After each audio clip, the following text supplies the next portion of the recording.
तारापीठ में हूँ इस वक्त और आज हम आपको माँ के भोग का दर्शन करवाएंगे। कहते हैं माँ के भोग के दर्शन मात्र से कष्ट और बाधाएं दूर हो जाती है। जय माता रा। पहले पुलाव रहता है माँ का भोग में। अच्छा। पुलाव के बाद रहता है मछली। ठीक है। उसके बाद रहता है मिठाई। मिठाई 2-3 टाइप का मिठाई रहता है। उसके बाद भाजी रहता है। अब भाजी 5 टाइप का भाजी होता है, जैसे कि बैंगन भाजी रहता है, आलू भाजी रहता है, कटहल भाजी रहता है, ठीक है, और सीम भाजी रहता है। जैसा जैसा सीजन वाइज वो चेंज होता है। ठीक है। उसके बाद रहता है पुलाव, ये कोई मेन भोग है।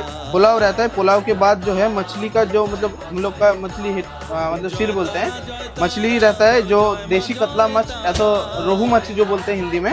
और जो माँ का भोग का जो मेन प्रसादी है वो है कारण, जो कारण रहता है माँ का भोग में। और इसमें दही भी रहता है, दही भी रहता है, जो कि माँ को भोग हिसाब से चढ़ाया जाता है। मिष्टी दही। हाँ, मिष्टी दही। ये है माँ का परमान्न भोग है। मतलब इसमें पायस भोग होता है, बंगाली में इसको पायस भोग बोलते हैं। ये माँ का भोग होता है। और भैया जो वेज भोग रहता है, हाँ। उसमें क्या रहता है? अच्छा, भेज जो भोग रहता है उसमें पुलाव, भाजी, मिठाई जो सब कुछ रहता है, सब्जी भी रहता है, लेकिन उसमें मछली नहीं रहता है, वो संपूर्ण भेज रहता है। ठीक है। और जो हमारा जो भोग है इसमें प्याज लहसुन कुछ भी नहीं रहता, एकदम पूरा भेज रहता है। लेकिन इसमें क्या, नॉन वेज जो भोग रहता है उसमें मछली ऐड होता है, और जो भेज भोग होता है उसमें मछली नहीं आता है, वो अलग टाइप से होता तो है। कारण जो आप बोल रहे थे दारू, वो वेज भोग में रहते हैं? नहीं, वो आप कोई भक्त देना चाहता है तो दे सकते हैं। अच्छा। ठीक है, वो अलग से दे सकते हैं, लेकिन मतलब ऐसे में हम लोग नहीं देते हैं। लेकिन कोई डिमांड करेगा तो हम लोग देते हैं। देखिए, ऐसे में कतला मछ का, मछली का माथा रहता है और कतला मछ रहता है भोग में।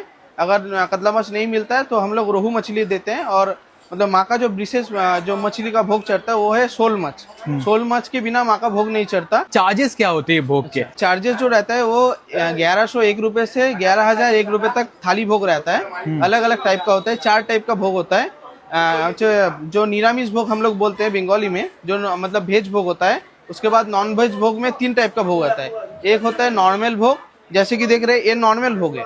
इसके बाद आता है एक राजभोग आता है, जो कि राजभोग अलग अलग टाइप का होता है। ठीक है। कोई बोलते हैं कि फल से सजाइए, कोई बोलते हैं मिठाई से सजाइए, ऐसा करके सजाते हैं। उसमें 4 टाइप का मछली आता है। हाँ, मतलब अलग अलग डिमांड अनुसार के हम लोग अलग अलग देते हैं। और एक है महाभोग, जो महाभोग में जो रहता है वो कारण रहता है, बलि का जो मीट रहता है वो भी रहता है। अच्छा, ये है भोग का मछली का जो सिर रहता है, और ये मछली का पीसेस रहता है।